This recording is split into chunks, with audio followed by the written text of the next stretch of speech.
un veterano periodista reconocido por su trayectoria, por su responsabilidad social y por los aportes realizados en nuestro país. Qué privilegio haber podido conversar unos minutos con usted. Muchísimas gracias por las enseñanzas, fue toda una cátedra. Así que bienvenido a Higüey y a nuestra universidad.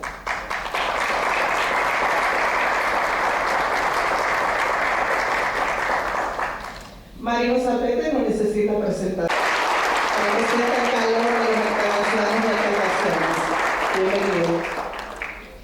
Permítanme saludar a algunas de las personalidades que nos acompañan en este conversatorio sobre el libro Espejo para Corruptos. Quiero saludar al maestro Ramón Campuzano, su director de nuestro centro, al maestro Emil Moquete, representante profesoral, y con él saludamos a todos los profesores y a los miembros de nuestro consejo directivo que nos acompañan. Saludamos a los miembros de la prensa, al vicealcalde del municipio de Higüey, doctor Pablo Ávila, bienvenido, muchas gracias por acompañarnos, a los invitados especiales, a las autoridades civiles, a los estudiantes, a nuestros servidores universitarios, invitados todos. Gracias, muchas gracias por acompañarnos. La Primaria de América es una universidad abierta, democrática y participativa, que se caracteriza por promover un pensamiento crítico y reflexivo. Nuestra universidad ha jugado un papel fundamental en el desarrollo social de nuestro país, estando siempre del lado de los mejores intereses de la República Dominicana. De manera tal que nos honramos en que nos hayan escogido desde la Vicerrectoría de Extensión para presentar este conversatorio sobre una obra sustentada en los expedientes por supuesta corrupción administrativa ocurridos durante la administración del presidente Danilo Medina. Este libro tiene 640 páginas en donde nos presentan principalmente los expedientes de los casos de corrupción de la ola de persecución penal que se generó a partir del año 2020 en nuestro país, por supuesto, producto de un despertar del pueblo dominicano ya cansado de ver tanta impunidad, tanto abuso y tanta corrupción. Les invito a todos los que no han tenido la oportunidad de leer este libro de Marino Zapete, Espejo para Corruptos, que lo hagan. A mí me pareció que tiene una narrativa muy clara, precisa y de fácil comprensión, pero yo me estoy iniciando en la lectura, así que espero que ustedes puedan tener la misma opinión que yo. Antes de terminar mis palabras, quiero agradecer a los maestros, al servidor que decidió hoy formar parte de este importante conversatorio. Me refiero al maestro Ramón Campuzano. Vamos inmediatamente a pedirle que nos acompañen y que vayan subiendo al escenario para que ganemos tiempo.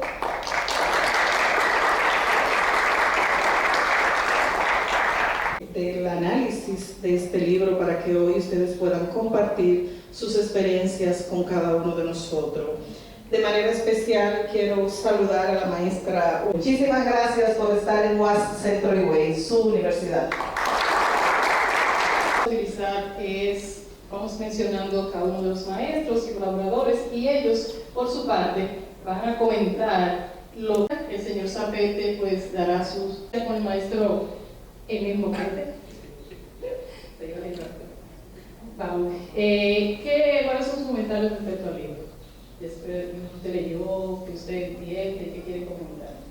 Bueno, muy buenas tardes a todas y todos. Caramba, nos sentimos muy contentos y agradecidos de que podamos disponer hoy acá de la presencia del maestro Marino Zapete compartiendo con nosotros.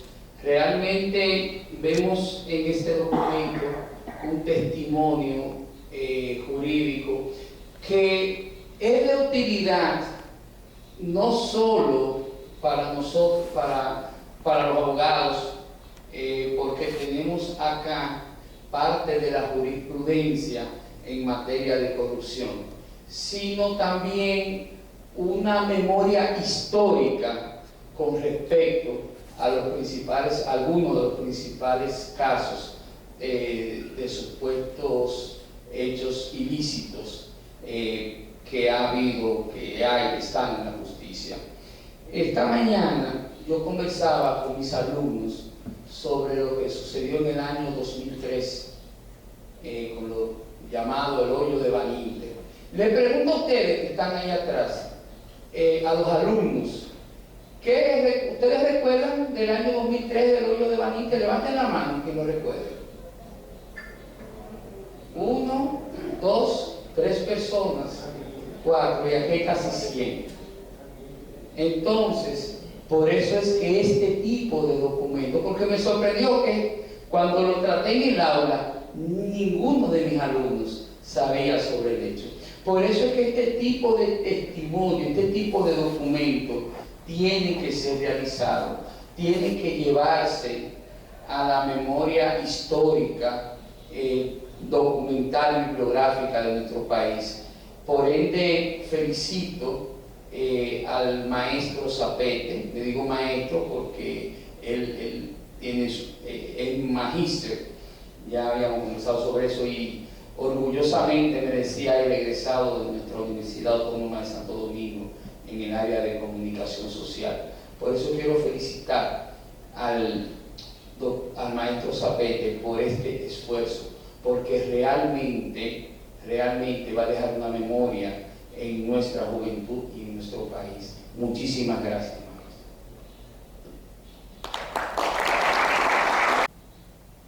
Un trabajo monumental, extenso, mucho esfuerzo. Quiero tirar, quiero sacar, y no se va dividiendo, pero vi algunos casos, y cuando estaba ahí mirando esos casos, me trasladé del 66 al 70. Y me acuerdo que siempre se decía, desde la oposición, siempre hablaba de los 300 millonarios que hizo Joaquín Balaguer del 66 al 70. Y que con los cuartos del Estado, Joaquín Balaguer formó un colchón, formó un grupo social que lo defendía. Muchos se transformaron en empresarios, empresas que se forjaron, que se hicieron con los cuartos del Estado y negociando con el Estado hicieron fortuna y han hecho fortuna los descendientes. Pero el caso no fue solamente empresarial, sino que la tierra del Estado fue repartida a los seguidores del caudillo. Y muchos se transformaron en terratenientes, le facilitaron préstamos y se transformaron en colonos y ganaderos exitosos. Pero la cosa no se detuvo en el 66, sino que siguió hasta el 78. Y Balaguer formó con los cuartos del Estado, Balaguer formó una élite de multimillonarios que siempre estaban prestos a apoyar el proyecto balaguerista, pero yanqui, neotrubillista, asesino además. Acabaron con toda una generación de jóvenes brillantes. Y sigo mirando después de Balaguer lo que pasó en los gobiernos del PRD, por tanta ilusión que teníamos con el gobierno de don Antonio, pobre don Antonio. La hicieron matar. Y en el gobierno de Jorge Blanco la misma cosa, defraudar, todo el mundo defraudado. La clase gobernante, porque siempre hablamos de los políticos, pero aquí hay una clase gobernante que se ha hecho multimillonario también, siguen el derrotero que no deberían de tomar. Este trabajo que presenta el distinguido Marino Zapete se puede malinterpretar, pero es un trabajo que, aunque está hecho refiriéndose a una época, a un periodo gubernamental, está hecho con objetividad. objetividad. Y yo espero que siempre aparezca otro Marino Zapete, que después que termine este peligro, también escriba la crónica de la corrupción. Y que cuando venga el otro, que aparezca otro Marino Zapete. Vamos a necesitar Marino Zapete para cada vez que pase un periodo o que pase una era, que denuncie los actos de corrupción. Porque esa mala práctica nos empobrece. Pero hay que tocar a la clase gobernante. No es solamente el tema de lo político, es que este sistema es corrupto. Y si apoyan y quieren sustentar este sistema malvado, los corruptos que se han hecho multimillonarios con los cuartos del pueblo, con los recursos del pueblo, hay que denunciar también a las 10 familias aquellas. 20 son las 20 familias y una empresa criminal que se cogió el este de la República. Los hoteleros andan por ahí que parecen santos. Se cogieron las tierras del este, mataron a todo el que pudieran. Son dueños y señores. Pronto lo vamos a canonizar. Yo creo que muy pronto van a canonizar a los criminales, a los asesinos del pueblo. Necesitamos más afectos para que sigan denunciando la barbaridad de la corrupción que le da tantos privilegios a los criminales, a los asesinos de pueblos. Y perdónenme si me fui por el hecho. Al leer este libro, lo analicé de manera que buscando los aportes, y eso es lo que quiero destacar, pero desde mi perspectiva es una obra maestra. ¿Por cuáles razones? Se preguntarán. Primero, por la exhaustiva investigación que hizo su autor, ¿verdad? Es un libro de 600 y pico de páginas que lleva una investigación profunda de todos estos hechos para documentarlo. Además, quiero resaltar unos aportes que desde mi perspectiva pude ver. Y el primer aporte es que documenta los casos de corrupción que ocurrieron en este periodo de gobierno de Danilo Medina.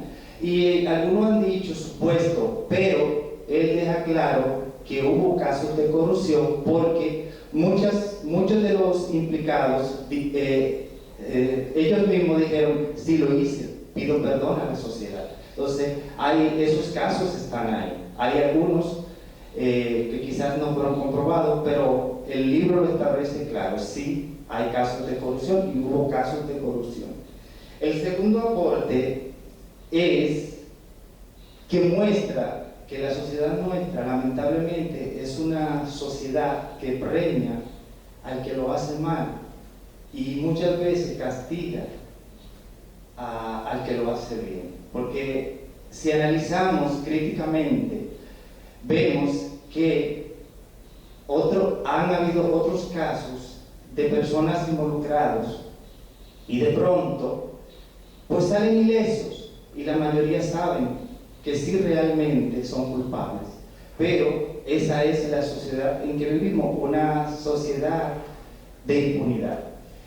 Otro aporte importante que yo creo que da este libro, y es que marca un precedente. Para mí marca un precedente a la corrupción, porque la manera como se trataron los casos, la manera como se hizo público, todo lo que pasó, es de conocimiento general para todos. Ahora bien, ¿qué pasa con el precedente? Muchos quizás hasta han limpiado su nombre, pero ¿qué pasa con las familias? La historia.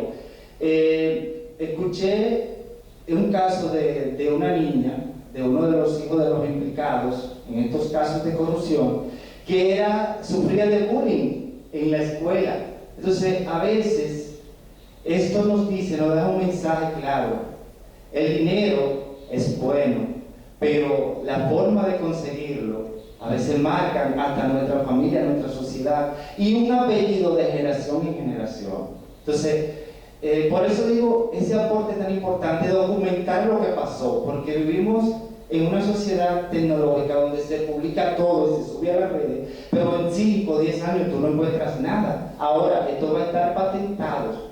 Y el último aporte que yo considero el más importante desde mi punto de vista y desde el análisis, es que es un espejo para aquellos que están hoy en el poder, que lo piensen 2 veces antes de seguir la misma trayectoria de desbancar el Estado, porque pueden pasar por lo mismo que pasaron estas personas que están aquí y que forman parte, son los protagonistas del libro, porque se habla de todos estos casos de corrupción. Ahora con el maestro Wilson Castillo, maestro de nuestro centro. Nos dan de siempre reflexionar sobre esos temas que a uno le parece que son importantes, que son significativos para nosotros, ¿no? Y en particular también agradecerle al distinguido profesor o maestro, como diría, ¿no? Si me excusa, porque un maestro del periodismo dominicano, al profesor, ¿no? Zapete, por darnos también la oportunidad de reflexionar sobre un tema tan importante y tan significativo como el tema de la corrupción en la sociedad dominicana y particularmente en el sistema político dominicano. De manera que agradecerles a ambos. Lo cierto es que cuando se me invitó a esta actividad, lo que se me ocurre, o pensé, ¿verdad?, un poco contextualizar en qué condiciones, ¿verdad?, en qué contexto es que básicamente se produce todo el desarrollo de este libro, ¿no? Que, como bien se ha señalado, es una especie de crónica de la corrupción, probablemente la crónica de la corrupción dominicana de las últimas décadas, ¿no? Y en esa medida pienso yo que quizá sin algún sentido tiene, además de lo que ya Marino en su texto aporta, los casos, la casuística, todos los elementos jurídicos que establece. Yo creo que si algún sentido tiene, también sería significativo incorporar, ¿verdad?, el contexto donde se produce todo este problema de la corrupción. Lo cierto es que la corrupción no es nada nuevo en la sociedad dominicana, ya se ha comentado.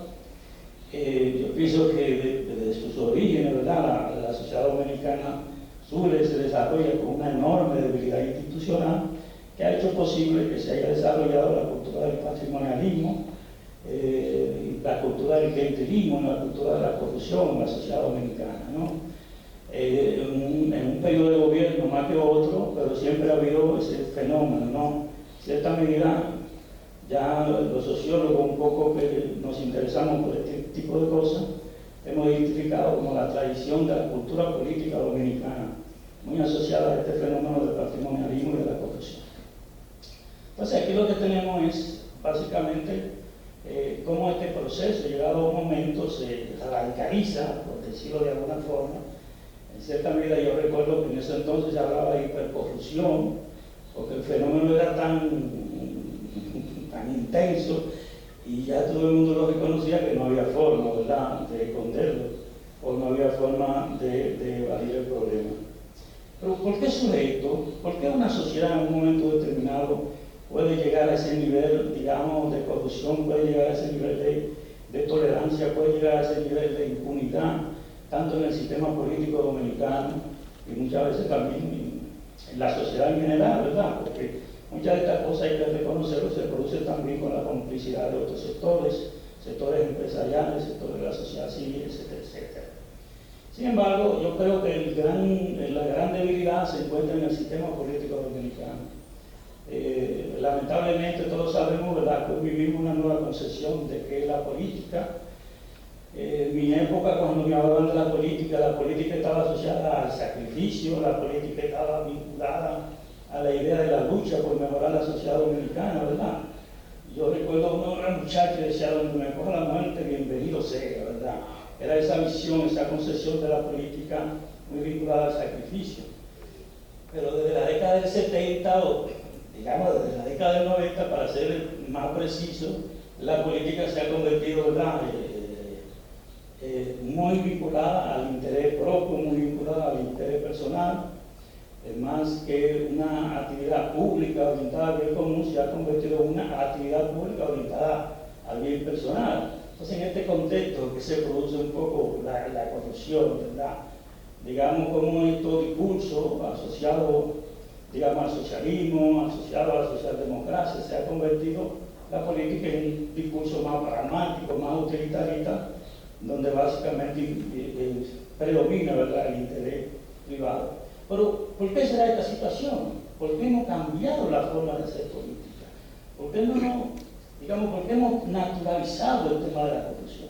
También porque hay una, digamos, enorme debilidad institucional. Las instituciones que realmente están llamadas a combatir, a atacar la corrupción también son muy, si se quiere, muy débiles. Y en ese sentido, digamos, ha hecho posible de que esta situación se pueda generalizar y se han dado casos como los que el distinguido profesor Marino Zapete nos está ilustrando aquí, sobre los casos que todos conocemos a partir del año 2000, ¿verdad? El antipulpo, bueno, todos los calamares y todo este tipo de cosas, que básicamente todos reconocemos, produjo una indignación generalizada en la sociedad dominicana. Sin embargo, también hay otra cosa que hay que reconocer. Yo pienso que también Marino hace sus aportes en ese sentido. No es solamente un problema de la corrupción. Probablemente no estuviéramos hablando de esto actualmente aquí, o este libro no pudiera haber existido, y también hubiera existido un movimiento social que de una forma u otra impugnó la corrupción, luchó contra la corrupción, denunció la corrupción.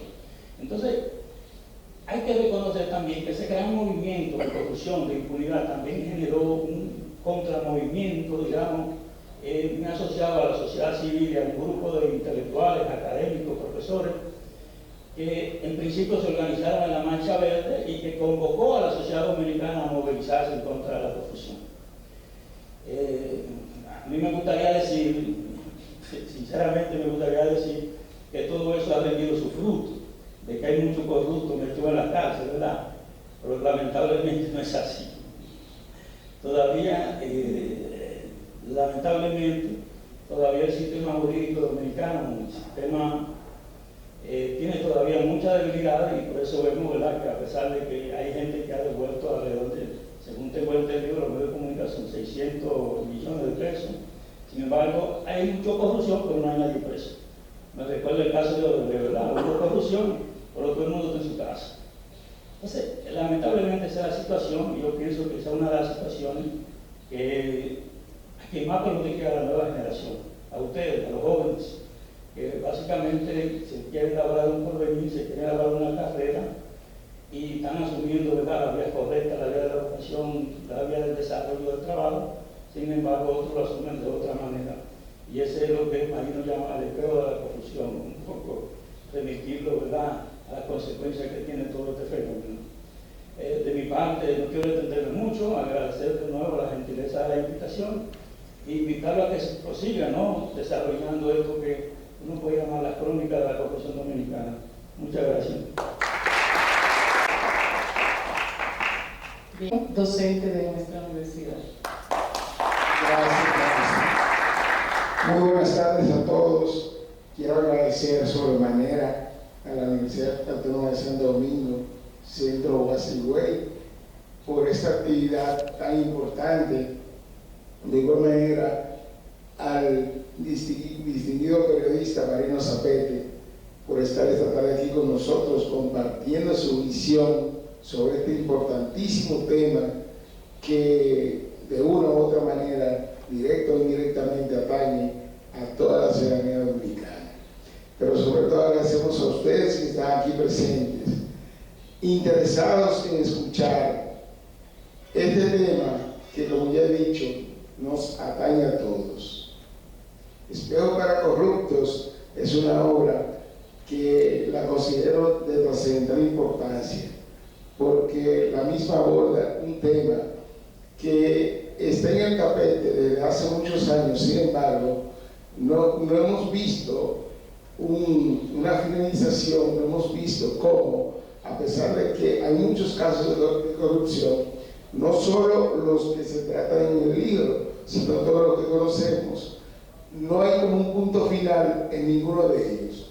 Entonces, Marino Zapete en esta obra lo aborda de una manera crítica y directa, enmarcado dentro de los últimos años con los casos que hoy están en la justicia y que están abiertos.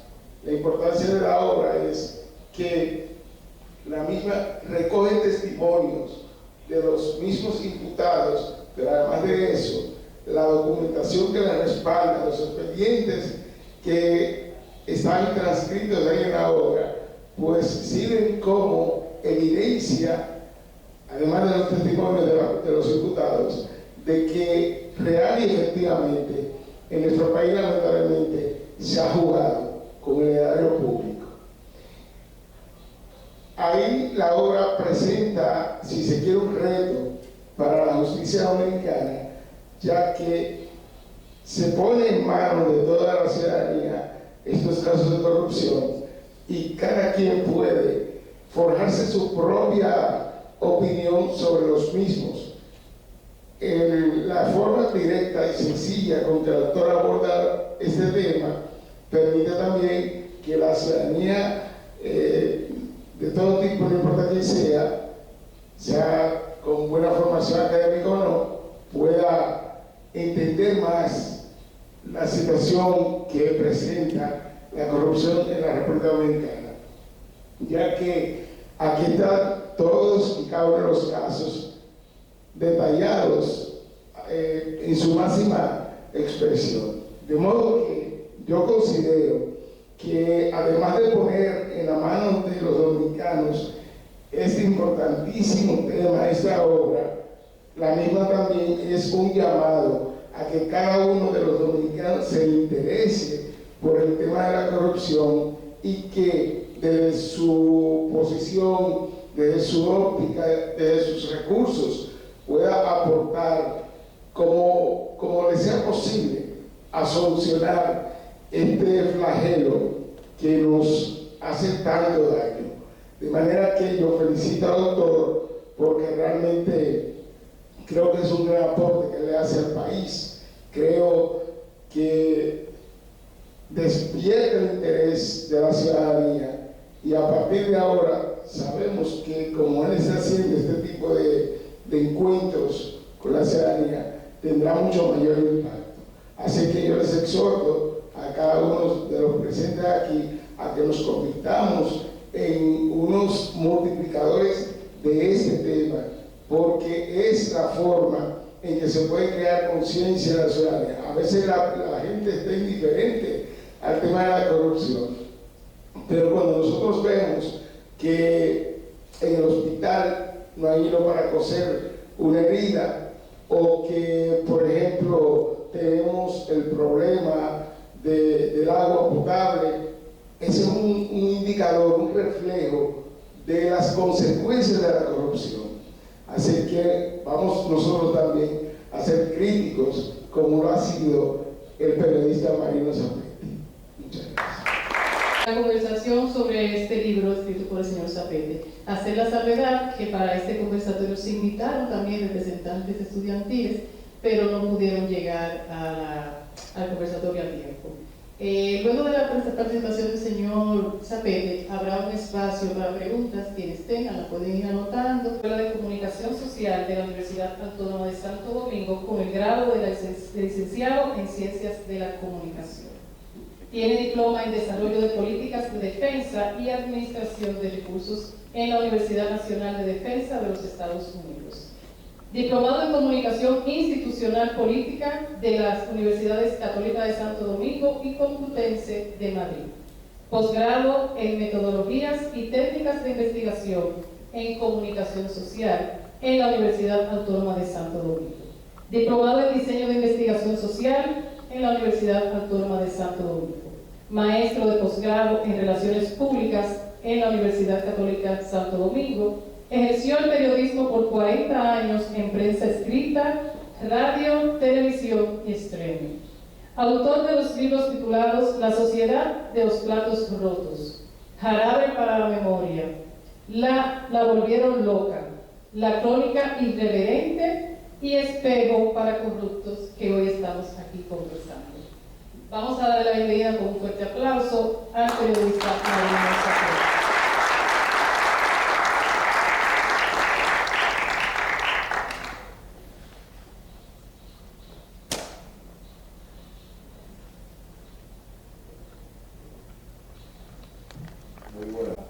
De hecho, he compartido muy pocas cosas con los higüeyanos y es un privilegio, les agradezco mucho, por eso dice que la gente que estaba más lejos pues se rodara un poquito para así verle la cara, porque tengo que admitir que es muy poca la experiencia que he tenido con los higüeyanos y quiero agradecerle de verdad que estén aquí y que han venido pues a compartir esto. Muchas gracias para los estudiantes, los representantes de instituciones civiles, de educación, el vicealcalde que está aquí, a todos. El problema es para cuando los viejos comenzamos a mencionar nombres, es que se nos olvidan los más importantes. Entonces, si se me olvida mencionar a alguien, no crean que es porque no importe, es por viejo. Quiero decirles particularmente a los estudiantes que están a esta universidad, está basado fundamentalmente en que es una universidad que nos da la oportunidad de filosofar y de usar el pensamiento crítico. Nos da un escenario amplio para que quede más claro para los estudiantes que están comenzando. Cuando ingresé a la universidad, algunos familiares míos que tenían miedo porque en aquellos tiempos era una guerra y los familiares tenían miedo de que sus hijos fueran a la universidad porque la policía entraba cada cierto tiempo, mataba estudiantes y todo eso. Entonces, uno de alguna manera con esa juventud, todavía unos labios pues de muchachito, uno dice, ¿y por qué aquí? Y no en una universidad privada que desde el punto de vista tecnológico posiblemente tenga más que dar, y también que por la disponibilidad de recursos económicos pueda contratar personas con currículum más amplios. Pero ¿qué ocurre cuando uno llega el primer día a la universidad y se encuentra que tiene un profesor que es comunista, por ejemplo, en la primera hora? En la segunda hora viene uno que es de la ultraderecha. En la tercera hora viene un evangélico. En la cuarta hora viene un ateo. Esa libertad de cátedra, esa diversidad que el estudiante comienza a aprender desde el mismo día en que entra, eso no tiene precio. Es lo que le da el escenario amplio para que usted piense. Y usted piensa sobre lo que le dijo el comunista, sobre lo que le dijo el ateo, sobre lo que le dijo el conservador, sobre lo que le dijo. Yo tuve profesores trotskistas y anarquistas. Me acuerdo de Alberto Malagón, ¿verdad? Sacerdote trotskista. Y cuando obligado usted tenía un escenario ahí para poner su cerebro a pensar, entonces, aunque no tuviera el mejor laboratorio, la mejor biblioteca, pero tenía una diversidad. Y eso es algo maravilloso para nosotros, que no seamos como los caballos del hipódromo que tienen anteojera para no ver hacia los lados. Para mí, el gran premio de la vida fue ese. De manera que esto quizás no era parte del tema específico que estamos debatiendo, pero era un mensaje que no quería que perdieran, principalmente los estudiantes, porque los docentes saben de qué estamos hablando, porque han vivido lo mismo que yo viví. Después de agradecer a ustedes y a la casa por recibirme y a los estudiantes por estar aquí, gastando su tiempo en temas aburridos para su edad, yo quería brevemente, muy brevemente, pasar una pincelada a algunas de las cosas que comentaron los maestros que hablaron primero que yo. El profesor Emil Moquete hablaba de un documento para la historia. Bueno, pues básicamente, querido profesor, esa es la idea, de que haya un documento. Eso no pretende ser ni la verdad absoluta, ni nada que se le parezca, porque a nosotros nos enseñan justamente que mientras más conocimiento la gente tiene, menos cree en verdades absolutas, cree en el debate, cree en el marco teórico social personal de la gente, y que nadie se aproxima a una realidad con la mente vacía. Cada quien tiene una experiencia previa y hay un documento, y ese documento se va a ver en función de lo que usted tiene en su cabeza, ese acercamiento. Pero lo importante es que ese documento esté ahí y que se pueda discutir sobre él. Entonces sí, profesor Moquete, ese documento pretende ser eso, un documento para la historia. Nadie tiene garantía de cómo va a ser juzgado mañana sobre ese documento, ni yo pretendo que me hagan un aplauso todo el mundo por ese documento. Cada quien lo discutirá, lo analizará como entiende, pero el documento está ahí. El documento está ahí.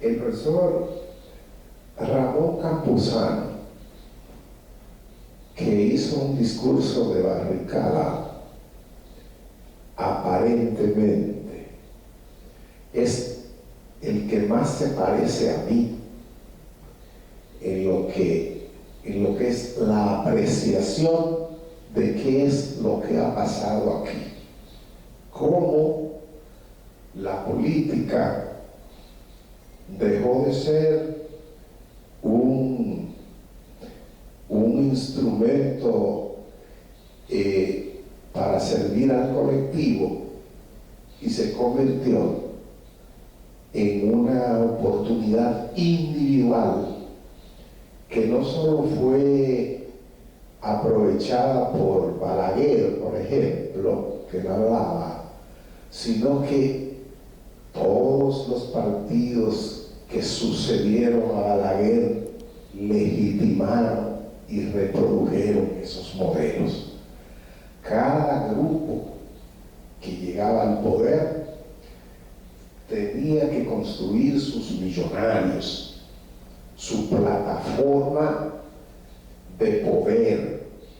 El profesor Campuzano hablaba de la base económica, de la apropiación de la tierra, de los dineros públicos, pero también se apropiaban de los intelectuales, los compraban por libras, y por eso cada grupo que llega al poder se encargaba de ser dueño de las mentes más brillantes, y una vez que una mente brillante se vende, entonces esa mente está anulada para la sociedad y convertida en un instrumento al servicio de ese grupo político. Y eso se ha venido reproduciendo en nuestro país, y nosotros que somos reivindicadores del derecho al sueño, esperando que cuando viene quizá las cosas diferentes, y lo que hace es perpetuarse. Es verdad, profesor. Y eso no solamente tiene ese impacto que vivimos nosotros con relación a las libertades y el respeto a la vida misma, porque quienes hablan ustedes fueron muchas las ocasiones en que estuvo a punto de no estar vivo, privado de libertad, golpeado, y supongo que la mayoría de la gente de mi generación que estudió en la Universidad Autónoma de Santo Domingo y que tuvo algún tipo de sensibilidad social y de compromiso, vivió algo similar. Pero no solamente esa parte, que nadie que pensara diferente podía sentirse con el derecho a estar vivo, no sabía cuándo iba a perder la vida, el derecho a la integridad. No, era todos los derechos. El que no pertenece a esta parcela no es nada. Y como la mayoría de la sociedad dominicana no pertenece a ninguna parcela, entonces la mayoría de la sociedad dominicana no es nada. Solo son algo los dueños de los grupos políticos que se han distribuido el poder, el patrimonio. Ellos son Dios, y el resto es nada. Para mí es una interpretación que coincide con mi punto de vista sobre lo que ha pasado aquí, y cuando escribo hay gente y voy a llegar a otro maestro, que hablan del tiempo en que pasa esto que está narrado ahí y los cuestionamientos que hacen, porque bueno, ¿por qué ese tiempo y no otro tiempo? Bueno, yo quiero decirle a la gente que mi primer libro, La Sociedad de los Platos Rotos, se escribió hace 25 años, un cuarto de siglo. Hay que ver el contenido de La Sociedad de los Platos Rotos, el contenido de Jarabe para la Memoria, el contenido de La Volvieron Loca, el contenido de La Crónica Irreverente y el contenido de este libro, Espejo para Corruptos, para ver si alguna vez ha habido un interés diferente, si no hay coherencia estricta en la defensa de los intereses. Este libro tiene un periodo. Bueno, pero no es el mismo periodo ni los mismos protagonistas de 25 años atrás. Entonces, claro, van a decir, todo el que aparece en un documento de ese va a decir, ¿y por qué no aparece fulano? Bueno, usted aparece en ese, pero otros aparecieron y comenzaron a aparecer desde hace 25 años y otros van a aparecer si yo sigo de mis libros. Entonces, como ustedes ven, yo siempre me he ido por lo más difícil, y los que dicen, pero este libro es de un tiempo y de un partido, los funcionarios, claro que sí, de un tiempo y de un partido, pero hay 4 libros atrás que son de otros tiempos y de otros funcionarios de otros partidos. Y si estoy vivo, yo pretendo que a lo mejor más adelante habrá algo más sobre Hernández. Hablaba del documento y lo que quiero decir es anécdota sobre esto, que llamó mucho la atención para que ustedes lo sepan. Este libro, a diferencia de los que se están ricos, cuando se hablaba a alguien de los que intervino, yo no sé si fue el mismo Anewi, de algo que dice este libro, que cuenta, señores, eso lo viví en el colegio donde estudiaba mi hijo menor. Estudiaba una hija de un personaje multimillonario de este país, que se hizo multimillonario robando. Y nos convocaban todos los cuatrimestres para que fuéramos al colegio, para que los hijos nuestros nos dijeran qué fue lo que aprendieron en ese cuatrimestre.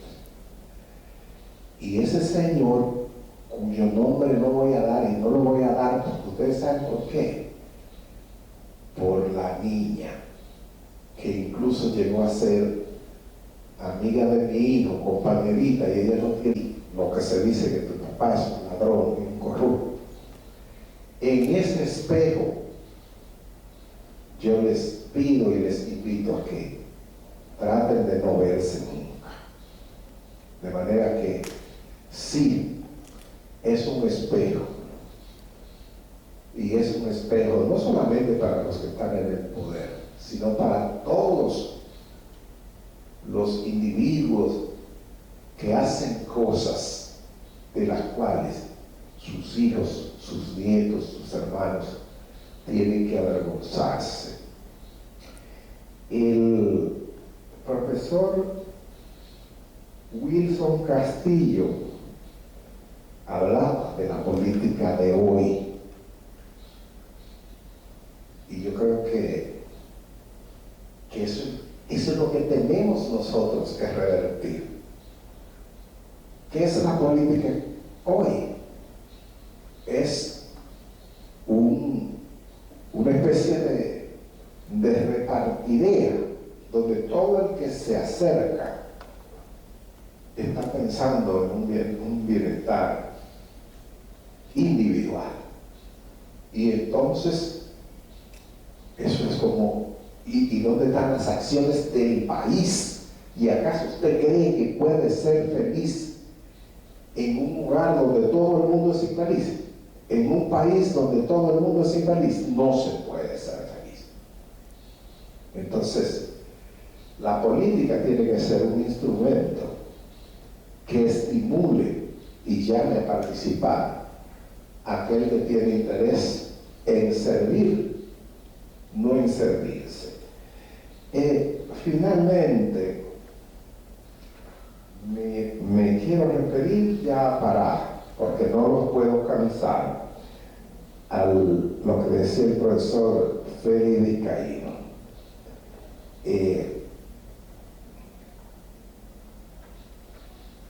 No solo él habló de eso, pero él lo mencionó. único de los casos que son procesados por corrupción y que, sin embargo, todo el mundo está libre. Yo soy amigo de Jenny Berenice Reynoso. Y Jenny Berenice Reynoso un día tenía prácticamente su decisión de dejar todo. Esa muchacha no duerme. Jenny Berenice no tiene vida que no sea trabajar contra los corruptos y contra los narcotraficantes, contra los delincuentes. Y le dieron un fallo en un tribunal que ella se demoralizó y dijo, no vale la pena perseguir a los delincuentes si tú te vas a encontrar con un juez que lo va a liberar. Y yo le dije, no, la gente solo es responsable de lo suyo y tú eres fiscal. Tú lo que tienes que hacer el expediente correctamente, pero de la decisión que tome el juez no eres responsable. Ahora yo les voy a preguntar a ustedes,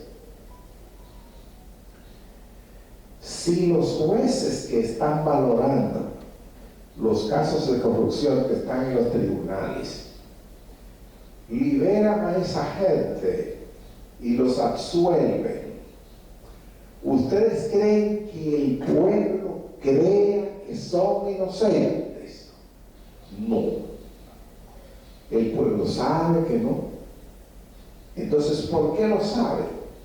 Por el trabajo que hicieron los fiscales. Un fiscal no decide, persigue y presenta al juez, y el juez toma la decisión. Es decir, la maestra Enoide es la directora de este centro, pero ella no es responsable de lo que se hizo un día antes de ella llegar, ni lo que se haga al otro día de ella irse. Ahora ella es estrictamente responsable de cada minuto que ella esté aquí, y ella va a tener que responder siempre por eso. Entonces lo que tiene que garantizar, y eso es lo que tenemos que hacer los seres humanos, que usted está haciendo lo correcto cada minuto de su existencia. Entonces, yo soy un soñador. A mí nadie me mata la esperanza. Nadie. Todos los reveses que nos vamos a encontrar son justamente para que uno no reivindique el derecho al sueño. Pero recuérdense de la utopía, para lo único que sirve es para que avancemos, porque no la alcanzamos, pero caminamos, avanzamos.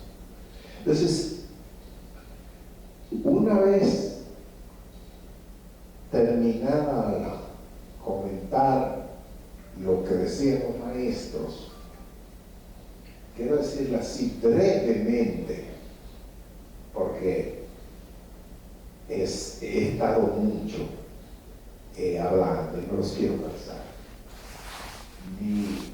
Mi explicación sobre lo que es este libro. Para producir ese texto, que tiene 640 páginas más o menos, tuve que revisar 20.000 páginas. Duré 3 años en eso, porque son los expedientes de medusa, calamar, antipulpo y coral.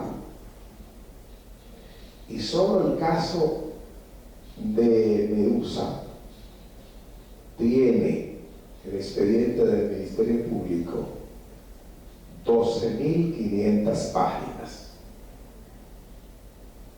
Solo ese. Es decir, que entre todos son unas 20.000 páginas, que para un viejo como yo, que ve poco, ya, eso es un trabajo duro. En 3 años yo hice eso. Pero lo más duro es seleccionar y discriminar de una cantidad tan abundante de documentos qué es lo que usted va a poner para que quien vea ese documento pueda tener una idea de lo que pasó. Otro profesor, que no recuerdo, a propósito, habló de la rigurosidad que se necesita para producir un documento como este. Yo le voy a decir algo. Yo ejercí el periodismo activo por 37 años.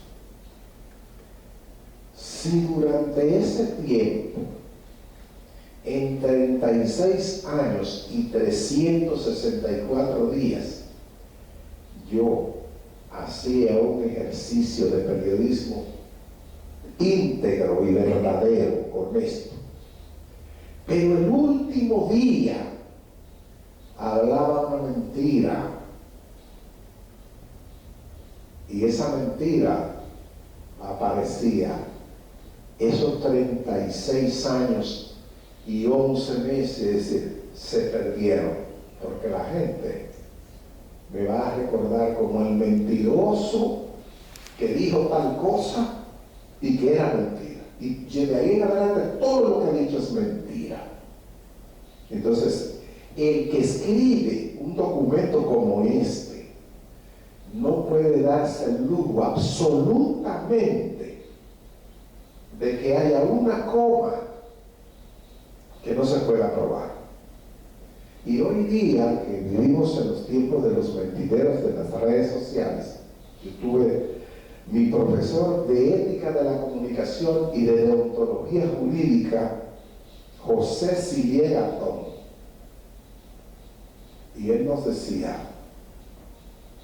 es un pecado ético en el ejercicio periodístico no solo mentir, decir algo que no sea cierto, es un pecado ético decir algo que aunque sea cierto no se pueda probar. Un periodista nunca debe decir algo que aunque él sabe que es verdad, pero no lo puede probar. Cuando un periodista habla, debe tener la capacidad para probar lo que dijo y los documentos en la mano. Hoy día, con pena lo digo, eso está pasando de moda. Cualquiera dice cualquier cosa y después, no es que yo estaba desinformado. Miren lo que está pasando ahora. Quien les habla a ustedes, por ejemplo, fui publicado como agente especial de USAID, como algo, no sé, como de la CIA de los Estados Unidos, donde yo supuestamente recibía 10,000, qué sé yo cuánto, tanto, con 20 cheles, dólares. Y bueno, el sueldo de un senador de los Estados Unidos, en dólares del gobierno de los Estados Unidos. Y eso se puso que a mí, a mi familia, a todo el mundo nos han asqueroseado y han trapeado el piso con nosotros. Y entonces el tipo en estos días dice: no, yo quiero pedir perdón porque eso no era verdad, fue que a mí me lo dijeron, pero entonces yo no investigué la fuente, si era cierto, ni qué. Nosotros estamos en un punto en el que nadie está a salvo. Si alguien coge con un celular, coge una foto de una muchacha de aquí y coge la cabeza y le monta el cuerpo de nudista y retrata un burdel de mala muerte y hace un collage y se sienta y dice: mírenla aquí, la santa fulana de tal, saliendo del burdel tanto a las 3 de la mañana, tiene la cabeza de ella, el cuerpo de otra persona, una montura. Y si eso es verdad, entonces nadie está a salvo. Y si eso no tiene freno, si eso no se puede frenar, si no hay una sanción por eso, entonces hoy soy yo, mañana fulano, pero esa gente, yo creo que ustedes sepan que esto ha llegado a un punto que aquí hay empresas que han tenido trámite de préstamos con bancos y han habido extorsionadores que dicen: si no me dan tanto, voy a decir que esa empresa está vinculada al lavado de activos. Y bueno, un banco no le va a prestar a una empresa vinculada al lavado de activos. Y mientras eso corre y se prueba que no es, se pierde el préstamo, quiebra la empresa. Es decir, extorsión. El tipo que puso a circular, por ejemplo, la versión de primer agente de inteligencia de los libros, por lo cual me pagaban casi $11,000 mensuales, el tipo dice: no, eso es mentira. ¿Y qué dicen muchos de los que están ahí? No, eso porque Marino le pagó para que diga que es mentira. Así está el mundo. Entonces a los periodistas que están acá, yo les digo, yo no sé si podrán dormir tranquilos cuando dicen algo que no pueden probar. Durante todos estos días, quien les habla a ustedes durmió tranquilo y como un león, porque a Marino Zapete no hay que decirle quién es él. Yo sé lo que he sido, lo que he hecho, lo que digo, y vivo como digo que vivo, y hago como digo que hago. Ese es el mejor premio que puede tener alguien en la vida.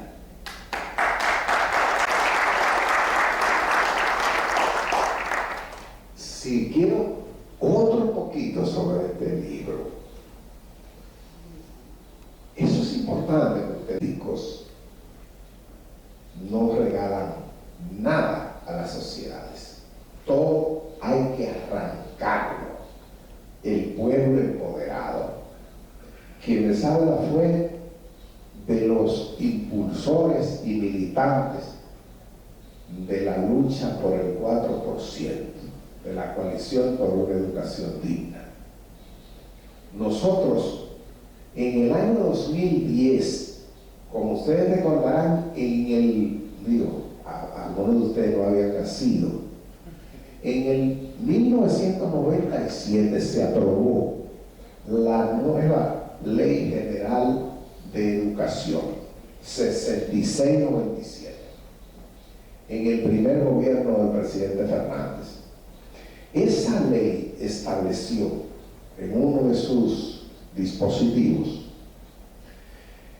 que se destinaría el 4% del Producto Interno Bruto a la educación preuniversitaria, a la educación pública preuniversitaria. 10 años, 13 años después, en el 2010, eso no se había aplicado. Entonces nos juntamos un grupo y comenzamos a armar la coalición por una educación digna.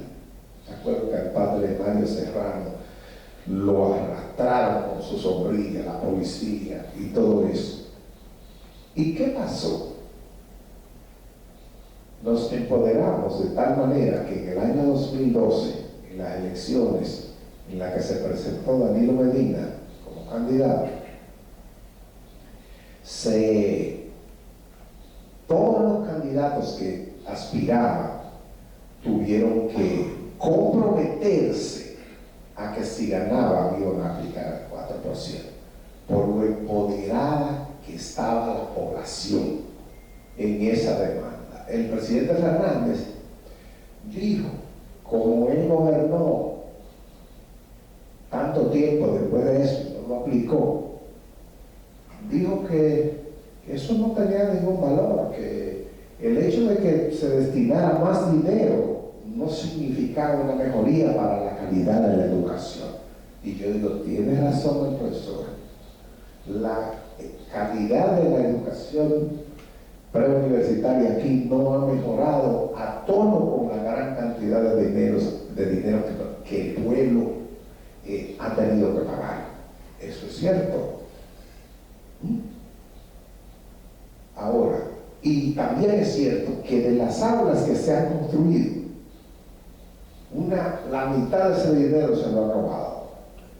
Pero es cierto también que en el 2013, cuando se aplicó por primera vez el 4%, existían 20.000 aulas, que era todo lo que se había construido en toda la historia dominicana para la educación pública preuniversitaria. Y hoy nosotros tenemos el doble. El doble. Cada vez que se va a iniciar un año escolar, ustedes oyen que en la escuela tal, que no caben los muchachos, pero pensemos si no se hubiese construido el doble de aulas para los estudiantes pobres de este país, ¿cómo estuviéramos? Y eso fue del 4%, que el pueblo le arrancó. El pueblo obligó. Nosotros tenemos 1.600.000 estudiantes que van a las tandas extendidas. No hemos sido capaces de diseñar un currículo apropiado para que ellos tengan el mejor aprovechamiento de ese tiempo. Pero tenemos ese 1,5 millones, un poco más de estudiantes que reciben un desayuno, reciben un almuerzo, están hasta las 4 de la tarde mientras su papá y su mamá trabajan y ellos están seguros en su casa, en la escuela. Eso se paga con el 4% que el pueblo empoderado le arrancó. Nosotros tenemos los famosos CAIPI, los Centros de Atención a la Primera Infancia.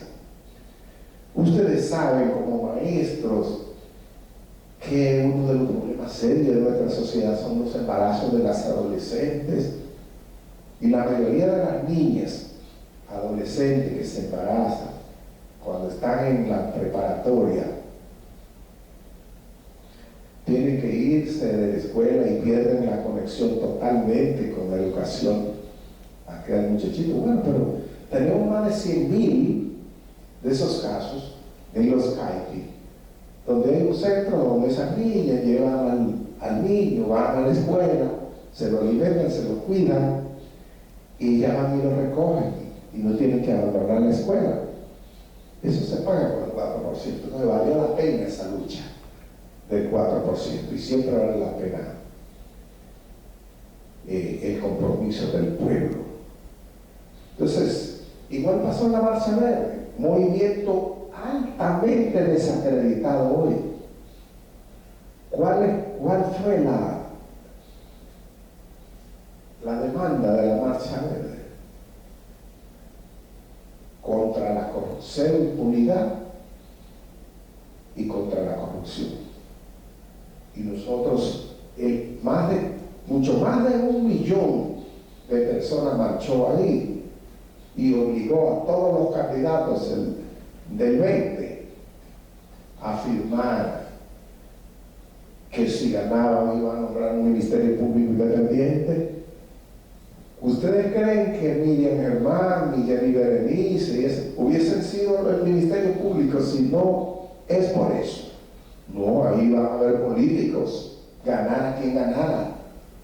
No, ese ministerio público, el pueblo se lo arrancó a los políticos. Entonces, por ese ministerio público tenemos este libro.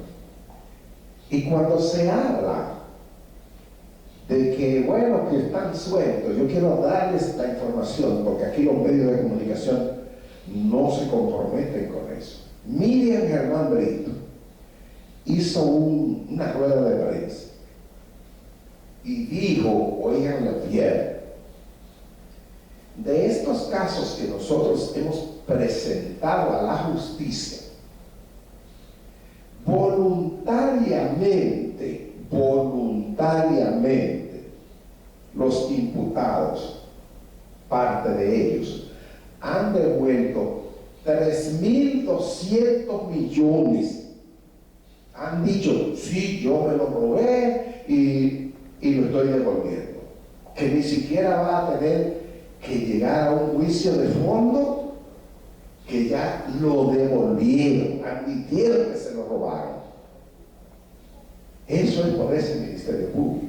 Pero nosotros tenemos por primera vez en la historia dominicana que los hermanos y los más cercanos de un presidente de la República fueron presos apenas días de salir el presidente. Nunca en la vida habíamos tenido 5 generales activos en este país presos por corrupción. Eso pasó aquí. Los principales ministros de ese gobierno, presos todos, amarrados. Eso nunca había pasado aquí. Y nunca habíamos tenido un procurador saliente amarrado con grilletes. Como aprovecho para decirle que nunca aquí se había condenado a un procurador por atropellar a un periodista, como me atropelló y me persiguió Yanalá Rodríguez. Y esta semana se emitió una sentencia dándome ganancia de causa y condenando a Yanalá Rodríguez por los daños que me causó. Eso no había pasado aquí. Entonces la lucha vale la pena. La lucha vale la pena siempre. No nos conformemos con que, que están sueltos, no. Bueno, están sueltos. Pero yo no quiero estar suelto así. Suelto, pero van a ser condenados, no hay manera, y ya fueron condenados. Y finalmente, para ya irme, quiero llamar la atención sobre una cosa muy importante. Les dije de lo que, según mi punto de vista, significa ese Ministerio Público. Pero también quiero decirles que aquí hay poderosos que están por encima del gobierno, del presidente, de todo. En este libro, que una de las, para mí, de los valores que tiene, es que este libro no cuenta lo que el Ministerio Público cuenta sobre los imputados. Una buena parte de este libro son los propios testimonios, los interrogatorios, lo que ellos dicen que hicieron. Yo hice esto. Esos interrogatorios están ahí. Y nadie lo va a poder borrar, ni de la nube, ni nada. No. Y ese es un aporte. Entonces, ¿qué ocurre con esto? Ahí está claro que hay gente que está por encima todavía y que tenemos que luchar para que eso termine.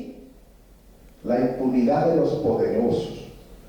Por primera vez en la historia dominicana, apellidos tan rimbombantes como Piccini, Bonetti, González Cuadra, que son de los dueños de este país, aparecen citados en un expediente penal. Ni soñarlo antes. Pues está ahí.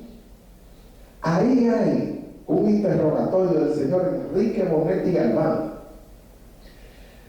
director de la empresa estructural del grupo Piccini.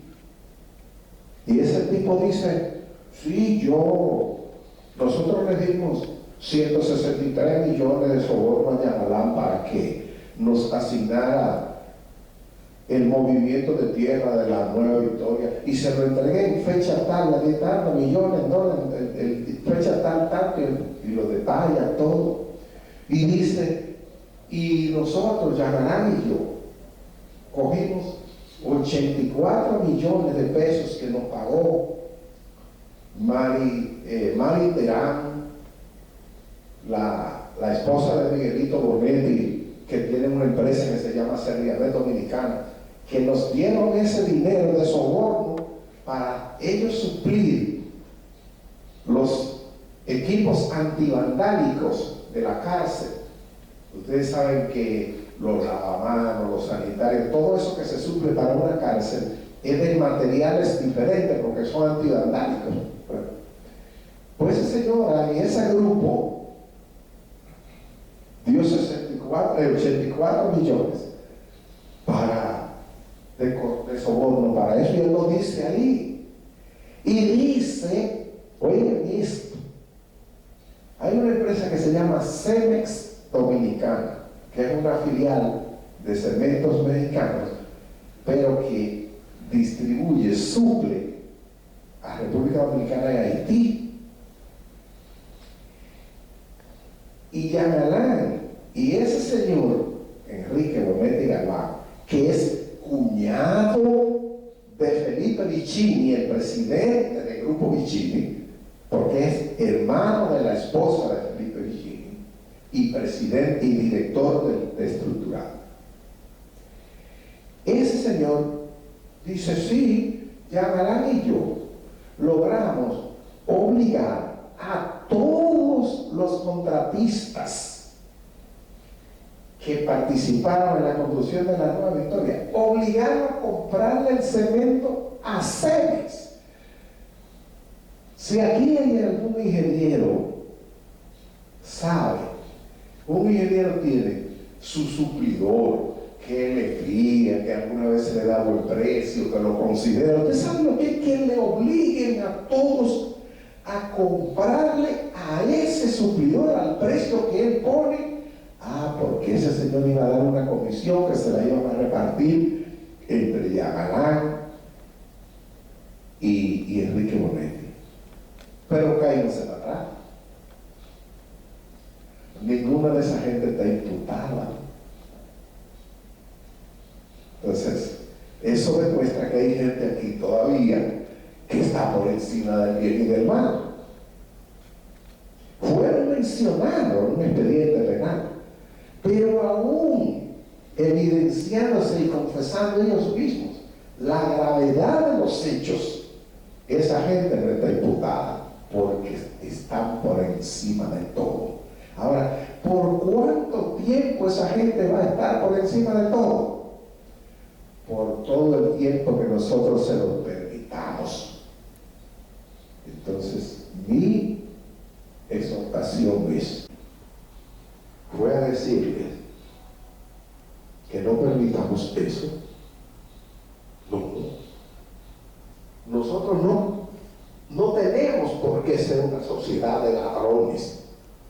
Y cuando 2 o 3, que son los que gobiernan y se lo roban todo, son ladrones, se le bautiza como una sociedad de ladrones, donde la mayoría de la gente lo que hace es ser víctima de esos ladrones, pero lo aguanta de una manera estoica y no hace nada. Yo no gano un centavo por estar aquí. En mi libro anterior tuve un acuerdo con la maestra rectora que está, exacto, doña Edna, y fui por 11 centros. Ellos costearon el precio de imprimir el libro sin beneficios pecuniarios para mí, y fuimos por 11 centros de la UAS discutiendo el libro. Y ahora el maestro Editrudis y la maestra Rosalía, que es la rectora de extensión, decidieron que vamos a visitar 10 lugares más con este nuevo libro. Eso he venido a compartir con ustedes. Le he dejado a la maestra directora de este centro unos ejemplares del libro, no lo suficiente quizá para todos, pero que el que esté interesado se puede acercar a ella. Y esas cosas que les dije están ahí y están probadas. Y si nosotros estamos cansados y estamos listos para tratar de construir una sociedad diferente, este es el tiempo. Muchísimas gracias.